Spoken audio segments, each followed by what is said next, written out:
Vamos a Efesios capítulo 6. Efesios capítulo 6. Y vamos a leer los versículos 10 al 20.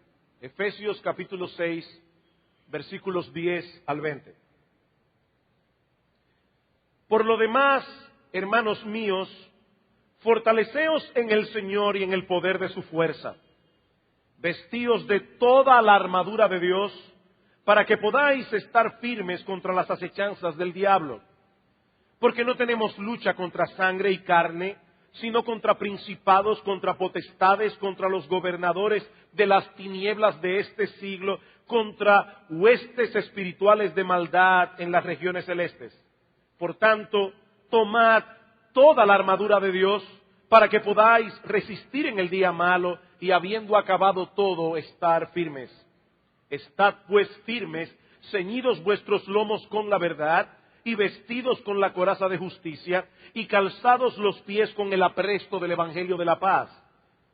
Sobre todo tomad el escudo de la fe, con que podáis apagar todos los dardos de fuego del maligno, y tomad el yelmo de la salvación, y la espada del Espíritu, que es la palabra de Dios, orando en todo tiempo con toda oración y súplica en el Espíritu, y velando en ello con toda perseverancia y súplica por todos los santos, y por mí, a fin de que al abrir mi boca me sea dada palabra, para dar a conocer con denuedo el misterio del Evangelio, por el cual soy embajador en cadenas, que con denuedo hable de él como debo hablar. Este conocido pasaje de la carta de Pablo a los Efesios sirve como conclusión a todo lo que Pablo ha venido diciendo a estos hermanos a través de la epístola en los capítulos anteriores. La epístola comienza explicando que Dios se propuso redimir en Cristo a un grupo de hombres y mujeres de toda tribu, pueblo, lengua, nación, y hacer de todos ellos una nueva sociedad llamada la Iglesia.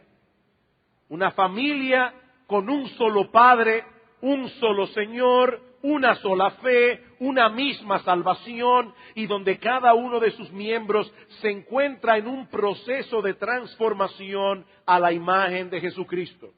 Estos hombres y mujeres redimidos, aunque no son perfectos porque todavía no han sido glorificados, han sido transformados por el poder de Dios y ahora deben vivir a la altura de lo que son como cristianos.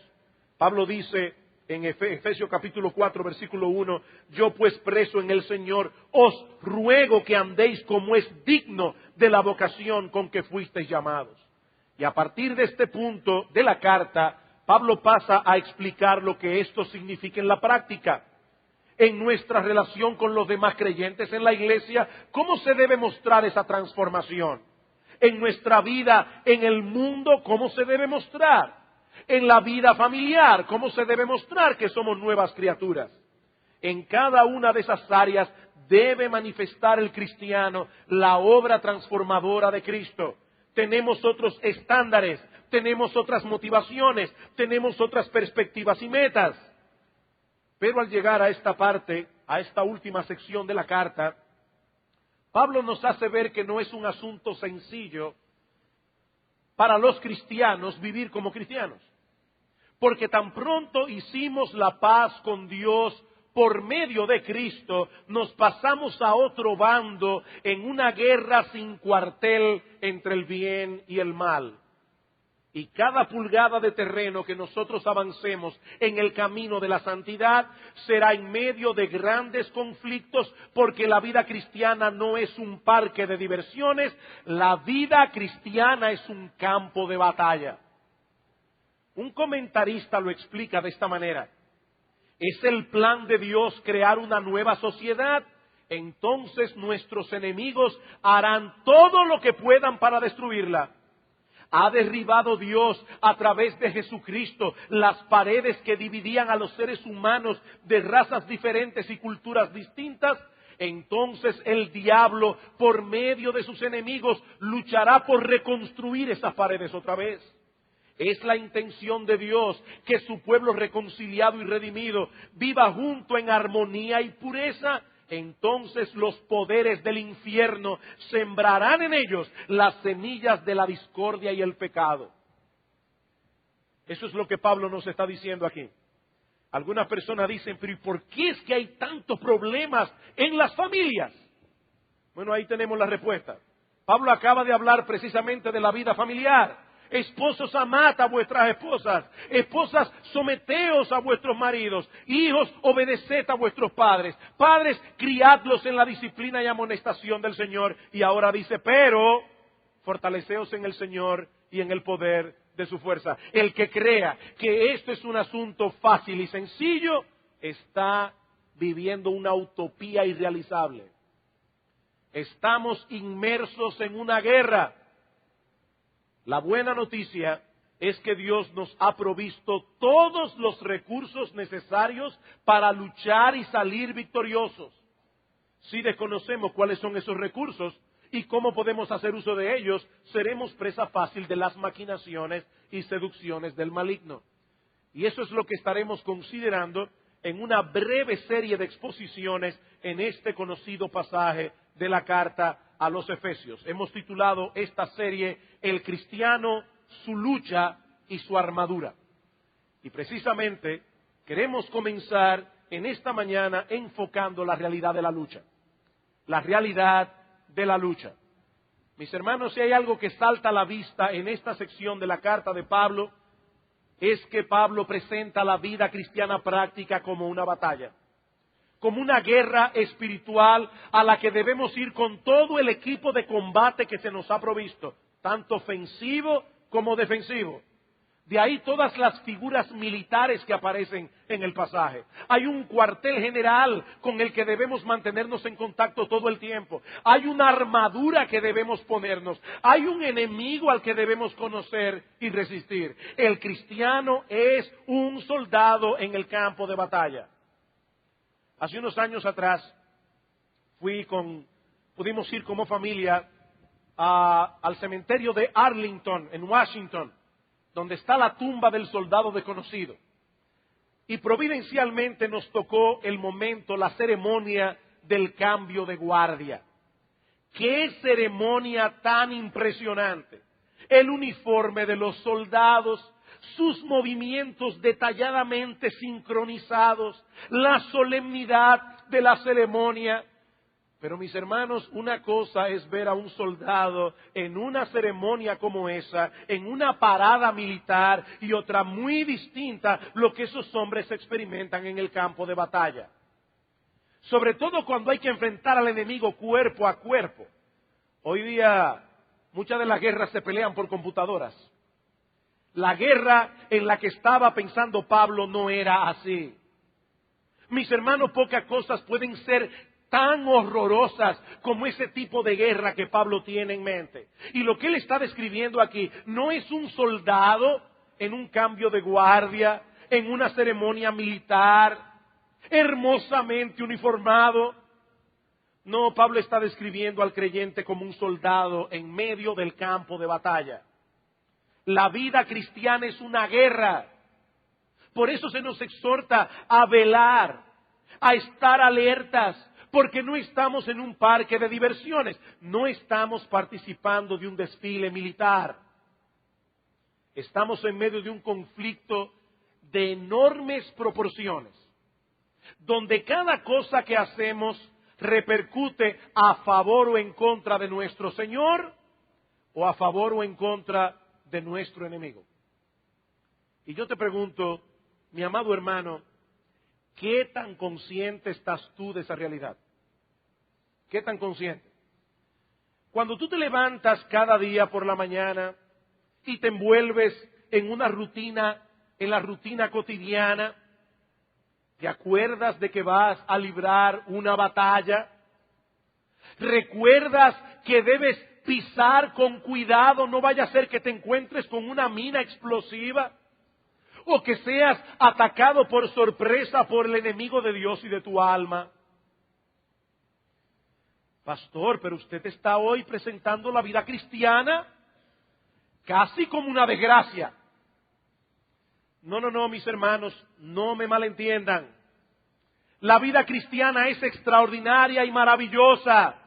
Eso es lo que Pablo ha venido diciendo en los primeros capítulos de la carta. Hemos sido bendecidos con toda bendición espiritual en los lugares celestiales, escogidos por Dios desde antes de la fundación del mundo para ser herederos juntamente con su Hijo Jesucristo. No, mis hermanos, los cristianos somos los seres más privilegiados del mundo. Pero eso no elimina la realidad de que la vida cristiana no es un hobby de fin de semana. Me llama mucho la atención que cuando nosotros conocimos al Señor hace 30 y tantos años atrás, era raro encontrarse en ciertos segmentos de la sociedad dominicana con cristianos evangélicos. Hoy el panorama ha cambiado drásticamente, es muy diferente. Uno se encuentra con personas que profesan ser cristianas en cualquier sitio. Ahora yo me pregunto, ¿cuántas de esas personas están realmente siguiendo al Señor o están siguiendo una moda? Porque ahora está de moda ser cristiano, increíblemente. En algunos círculos está de moda. Pero mis amados hermanos, el cristianismo que la Biblia describe no es un hobby de fin de semana. Así como no lo es para un soldado en tiempo de guerra. Yo no me imagino a un individuo diciendo, voy a irme este fin de semana para Irak a tirar unos cuantos tiros. No, no es así. No es así. Es un asunto de vida o muerte. Cada día nos enfrentamos con nuevas dificultades, con nuevos peligros. Y lamentablemente muchos creyentes dan la impresión de no estar apercibidos de esa realidad. De que alrededor de nosotros se está librando un conflicto de repercusiones eternas. Y damos la impresión de que la guerra se acabó. Vivimos como si Dios y el diablo hubiesen firmado un acuerdo de paz o un tratado de no agresión. De hecho, esa es la visión que muchos predicadores están dando hoy de la vida cristiana desde muchos púlpitos. La vida cristiana es todo paz y felicidad. La solución de todos los problemas. ¿Estás enfermo? Cristo te sanará. ¿Estás triste y abatido? Cristo te hará feliz. Si tu hogar no funciona, Cristo lo convertirá en la antesala del paraíso. Tales predicadores presentan a Cristo como algo así como un psiquiatra todopoderoso. Pero Cristo no es un psiquiatra todopoderoso, es un gran salvador. Y la Biblia nos advierte que tan pronto hacemos la paz con Dios por medio de Él, entramos en una guerra que perdurará hasta la segunda venida en gloria de nuestro Señor y todos sus enemigos se han puesto por estrado de sus pies. Hasta entonces tendremos que seguir peleando cada día de nuestras vidas hasta que lleguemos a nuestro descanso final en la presencia de Dios. La buena noticia es que Dios nos ha provisto todo lo que necesitamos para luchar. Y ese es el segundo punto que quisiera considerar con ustedes en esta mañana, los recursos que tenemos a la mano. Y eso, de paso, nos da una idea del enemigo que estamos enfrentando. ¿Por qué yo digo esto? Bueno, porque sería un error táctico usar las armas más poderosas para pelear con un enemigo débil. A menos que una persona no esté mal de la cabeza, a nadie se le ocurriría matar un mosquito de un balazo. Con un periódico enrollado es suficiente. Bueno, el poder de las armas que usamos nos dan una idea del poder del enemigo contra el cual estamos luchando. ¿Y cuáles son esas armas? Bueno, en primer lugar, nada más y nada menos que el poder omnipotente de Dios. Versículo 10. Por lo demás, hermanos míos, fortaleceos en el Señor y en el poder de su fuerza. No es con nuestra propia capacidad, no es con nuestros propios recursos que nosotros podemos enfrentar a este enemigo. Dios ha puesto a nuestra disposición su poder omnipotente. Y una de las cosas que Pablo pide por los efesios en oración era precisamente que los hermanos estuviesen conscientes de eso.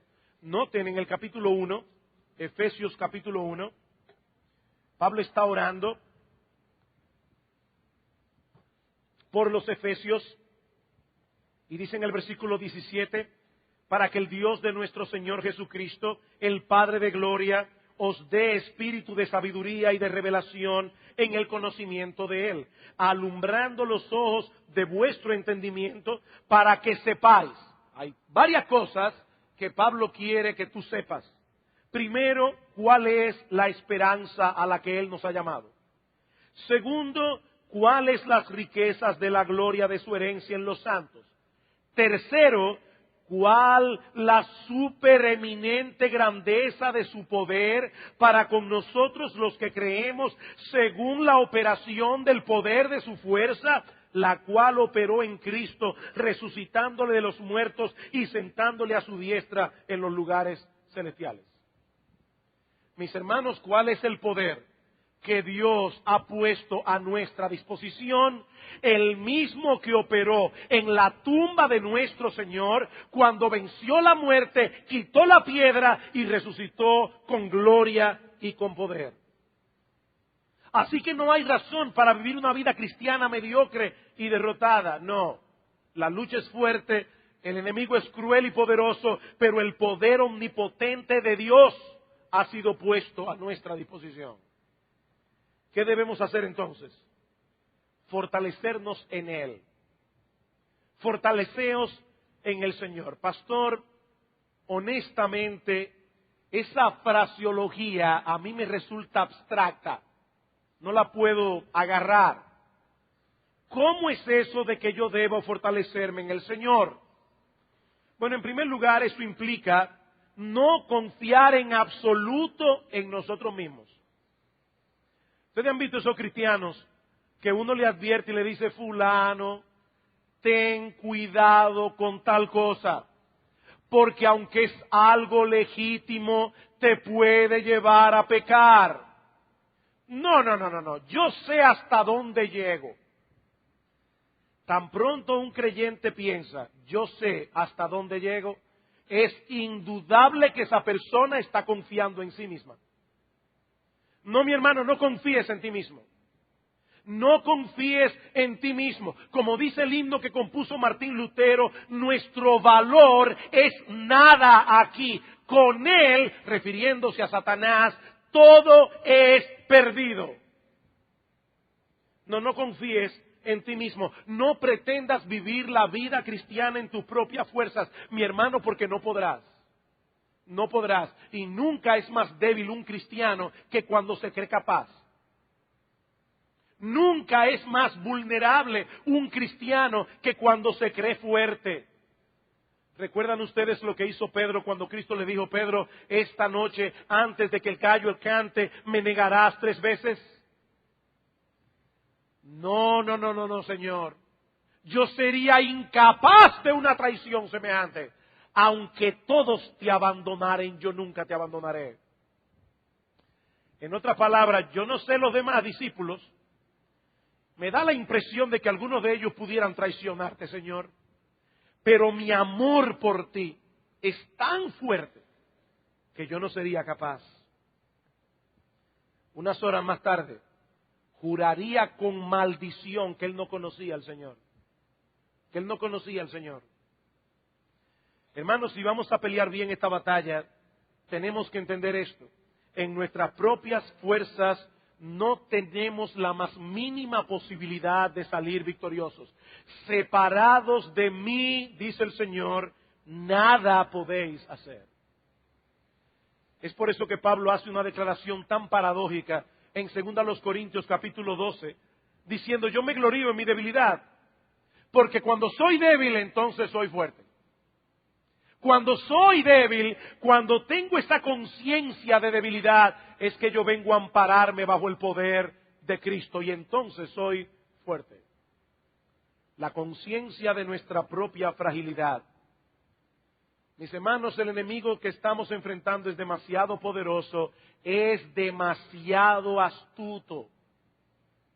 no debemos confiar en nosotros mismos. Pero en segundo lugar, si queremos fortalecernos en el Señor, lo segundo que debemos hacer es orar continuamente.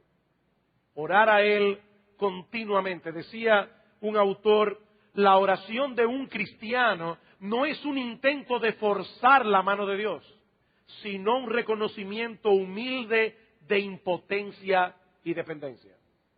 Cada vez que un cristiano ora, está reconociendo delante del Señor que no puede con ese asunto, pero que él confía plenamente en el hecho de que Dios sí puede. Señor, yo no confío en mí, pero confío plenamente en ti. Esa es la esencia de la oración cristiana, un reconocimiento humilde de impotencia y dependencia.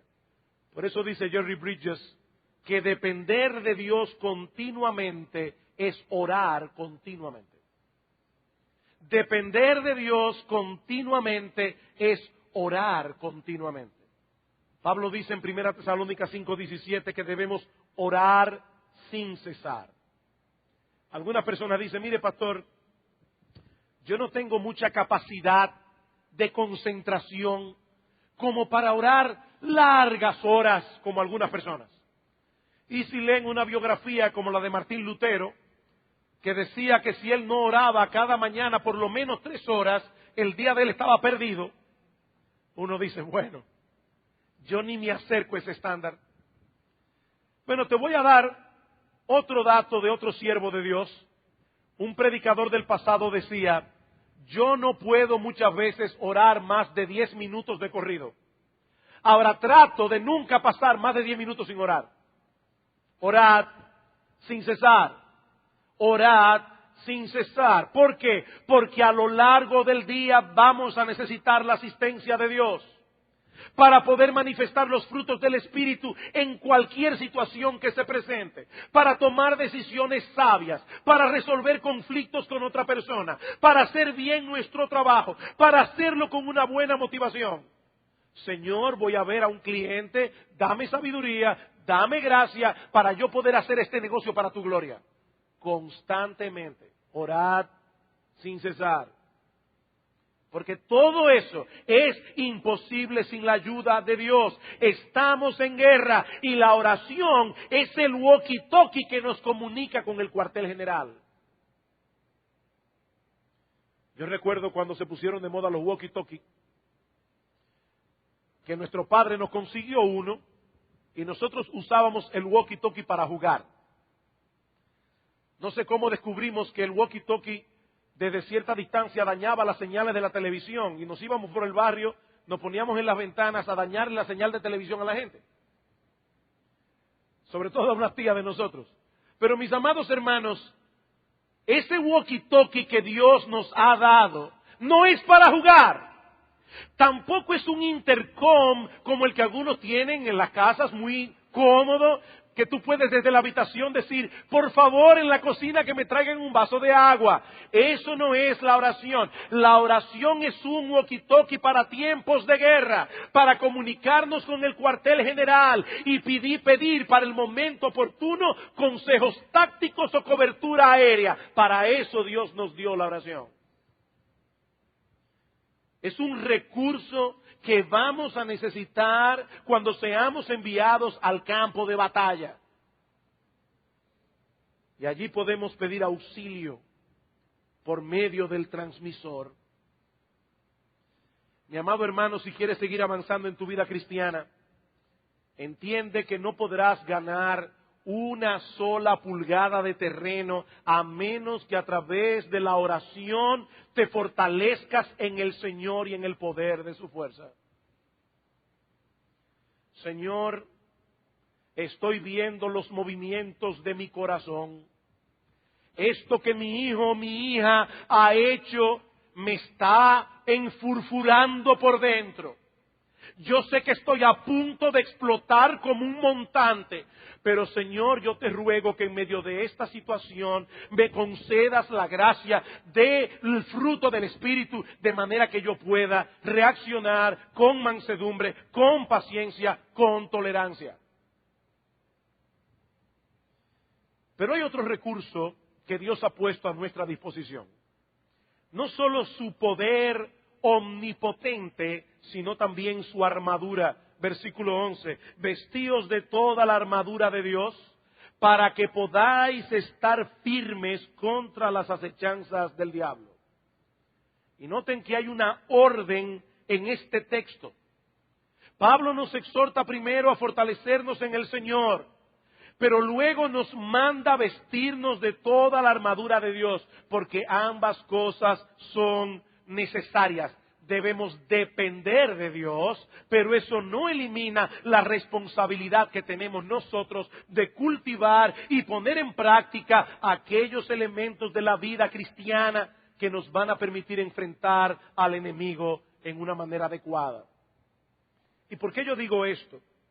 Porque algunas personas creen erróneamente que la confianza en Dios elimina toda responsabilidad de parte nuestra. De hecho, algunas personas se molestan cuando desde el púlpito se predican sermones donde se habla de deberes cristianos. ¿Por qué se habla tanto de deberes? Solo ríndete al Señor y deja que Él haga la obra. Ahora, ¿eso qué significa? ¿Qué significa rendirse al Señor?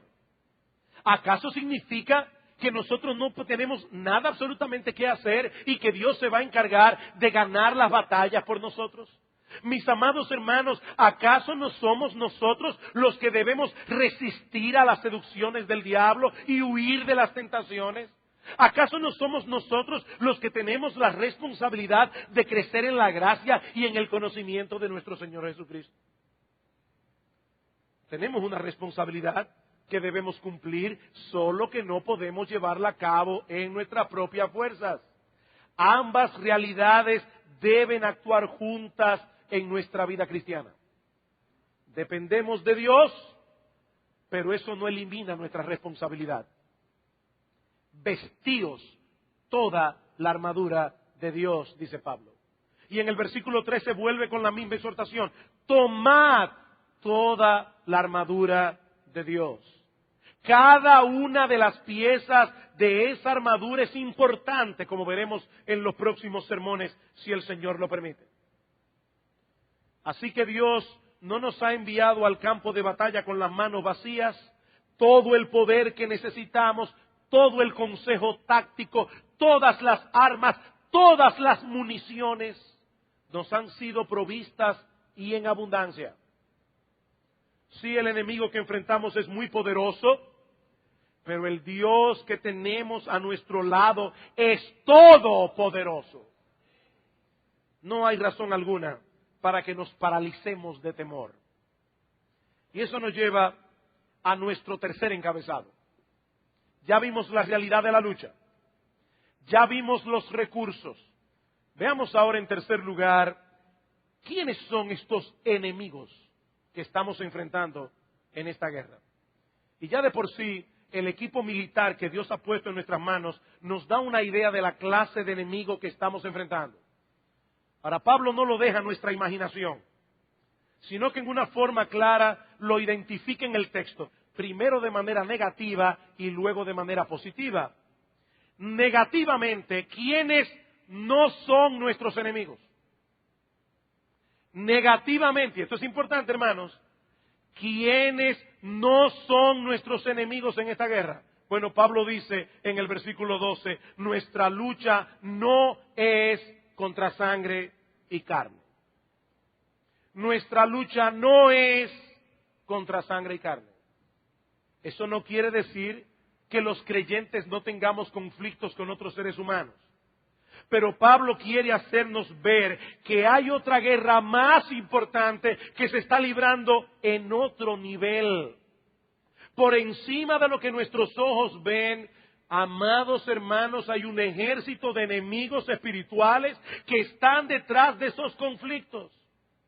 Tus verdaderos enemigos no son aquellos que ven tus ojos. No es tu cónyuge inconverso. No es ese compañero de trabajo o de universidad que se burla de ti porque eres cristiano. Y mucho menos tus enemigos son los hermanos de la iglesia. Nuestra lucha no es contra sangre y carne, Sí, muchas veces Satanás y sus huestes usarán a personas de carne y sangre para atacarnos y molestarnos. Pero nosotros debemos ser capaces de ver más allá. Debemos ver la verdadera batalla que se está librando en ese momento entre el reino de la luz y el reino de las tinieblas. Mis amados hermanos, voy a repetir otra vez, nuestra lucha no es contra sangre y carne. Yo pienso que si los cristianos recordaran esto más a menudo, no se enredarían tanto en tantas controversias y pleitos con otras personas. Nuestros verdaderos enemigos no se ven con los ojos.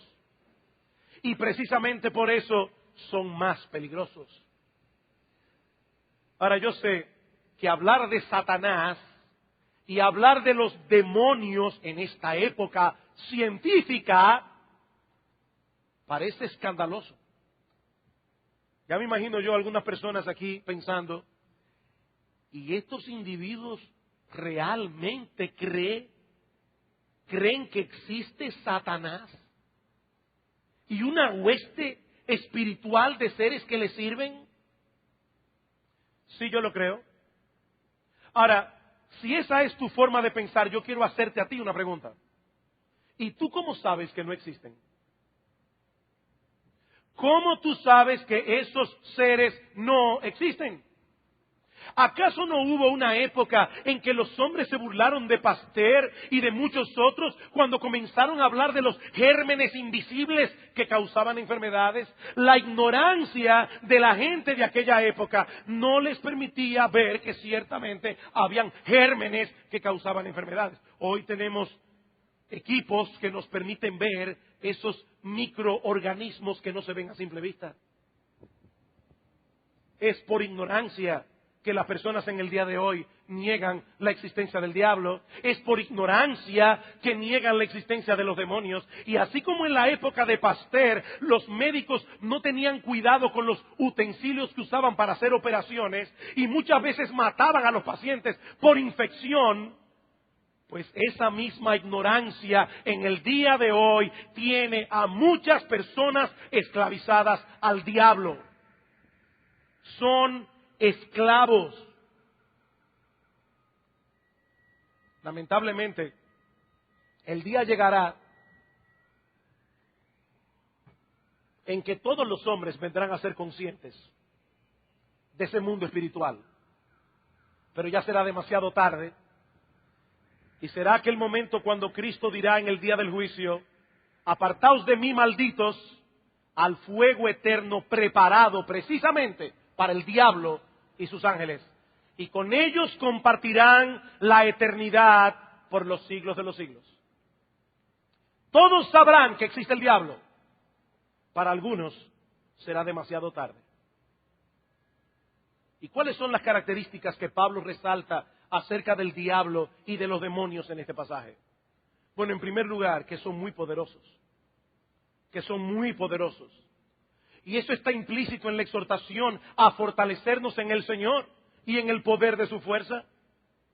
Pero también se indica explícitamente en las categorías que usa Pablo en el versículo 12. No tenemos lucha contra sangre y carne, sino contra principados, contra potestades, contra los gobernadores de las tinieblas de este siglo, contra huestes espirituales de maldad en las regiones celestes.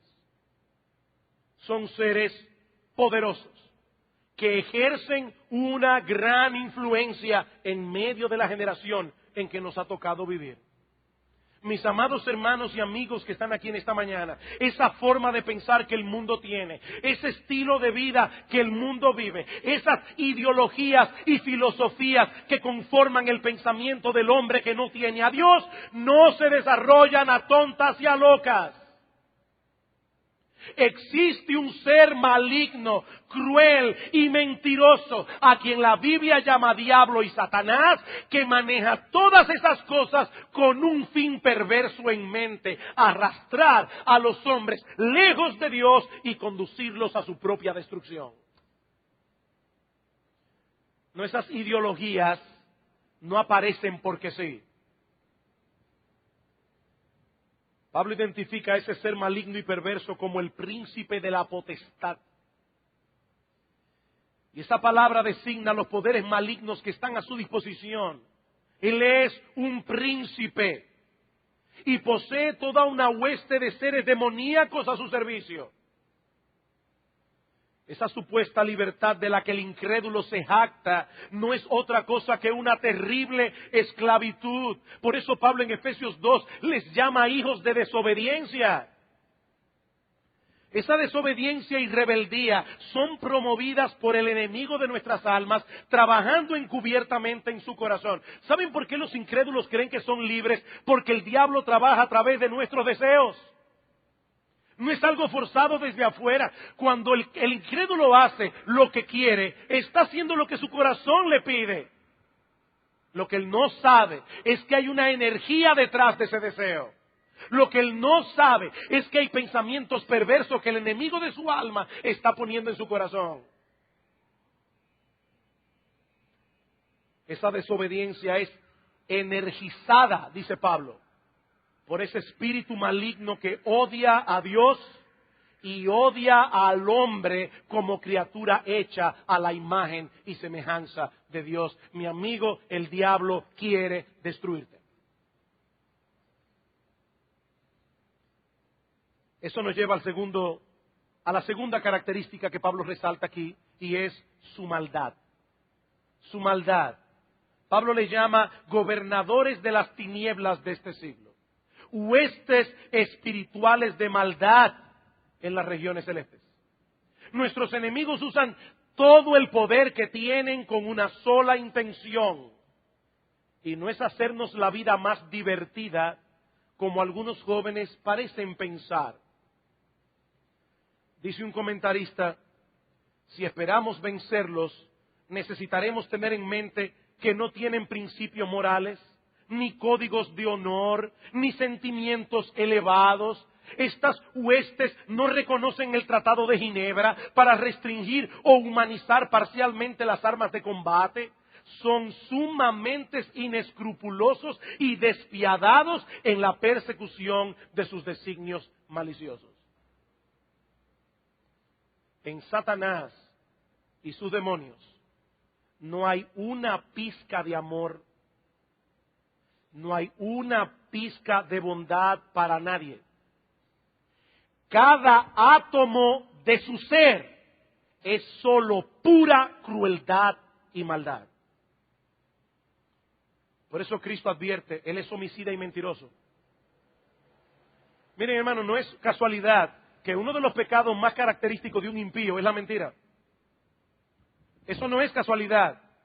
Ahora, lo que él no sabe es que a la vez que él miente, se está mintiendo. Pablo dice, los hombres malos irán de mal en peor, engañando y siendo engañados. Ellos son agentes del engaño, ellos son al mismo tiempo objetos del engaño. El diablo los tiene cegados. Él es mentiroso y homicida. En otras palabras, él miente para matar. Esa es su arma. Él miente para destruir. Disfraza sus verdaderas intenciones para que los hombres muerdan el anzuelo y sean dañados.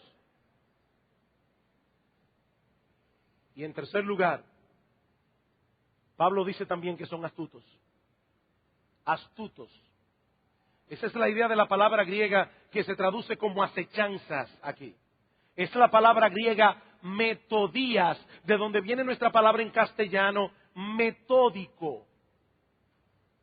Esta palabra sugiere una combinación de agudeza y de ingenio engañoso. El diablo no ataca a tontas y a locas.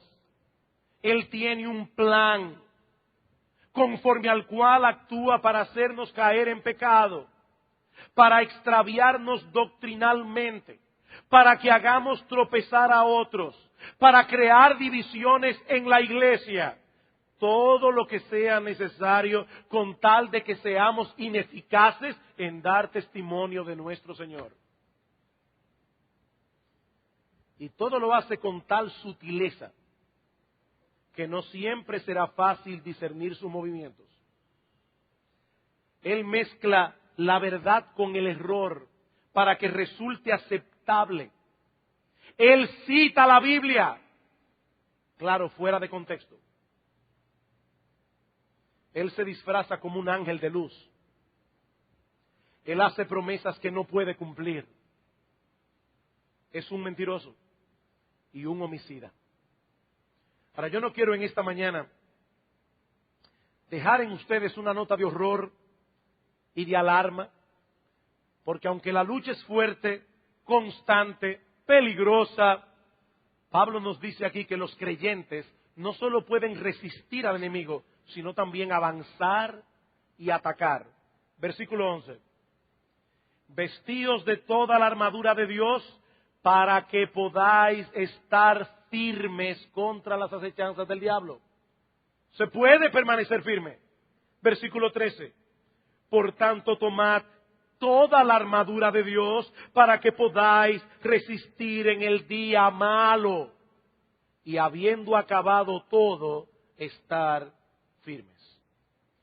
Ese día malo que Pablo menciona en el versículo 13 probablemente es una referencia a esos momentos críticos de nuestras vidas cuando Satanás y sus huestes nos atacan con más intensidad. Todo el tiempo el cristiano está en peligro, pero hay momentos en que somos atacados más intensamente. Cuando sentimos que la tentación es casi insoportable. Eso fue lo que sucedió con Job. Eso fue lo que sucedió con los discípulos del Señor antes de la crucifixión. Cristo le dice a Pedro, Satanás os ha pedido para zarandearos como a trigo. El problema, mis amados hermanos, es que no sabemos cuándo eso va a ocurrir.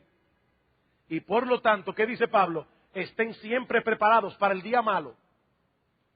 Ustedes nunca verán en un campo de batalla a un soldado poniéndose la ropa. No, él llega al campo de batalla con toda esa armadura puesta. Bueno, Pablo está diciendo, el día malo llegará tarde o temprano. Ese tiempo donde el diablo te atacará en una forma más violenta llegará. Ponte la armadura antes. Estad preparados. Mi hermano, tú no sabes en qué momento Satanás tendrá preparado contra ti una tentación mortal. Por eso es que el Señor nos advierte que debemos velar y orar. Ahora noten que Pablo dice aquí que aún en el día malo los creyentes pueden resistir y estar firmes. Siempre que nos amparemos en el poder omnipotente de Dios y usemos toda la armadura que Él ha provisto.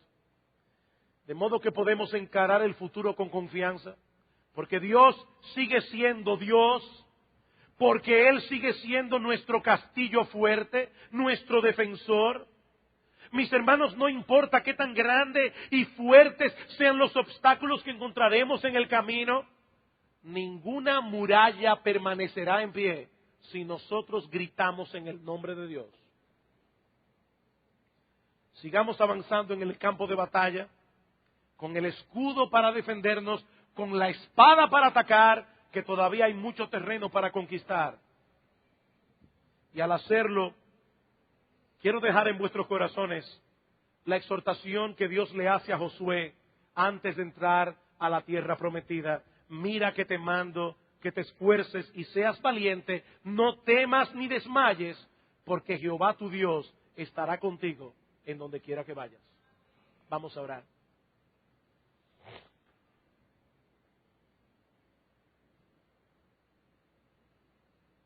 Padre, nosotros queremos darte gracias porque tú no nos has enviado al campo de batalla sin los recursos que necesitamos para pelear. Tenemos un enemigo astuto, malo y poderoso, pero tenemos en Cristo a un Salvador todopoderoso y Él es nuestro capitán. Pero Señor, nosotros también queremos aquí suplicarte que tú mires a todos aquellos que están todavía en el mismo campo de batalla, pero del lado del perdedor, del lado del enemigo. Nosotros te suplicamos que también a ellos los libertes de su esclavitud, que a ellos también les abras los ojos, que ellos puedan ver el peligro en que están. Señor, que ellos vean al diablo tal cual el diablo es. pero que ellos puedan ver a Cristo en su hermosura y en su gloria. Señor, salva a muchos en este lugar, en esta mañana, porque te lo pedimos en el nombre de Cristo y para su gloria. Amén.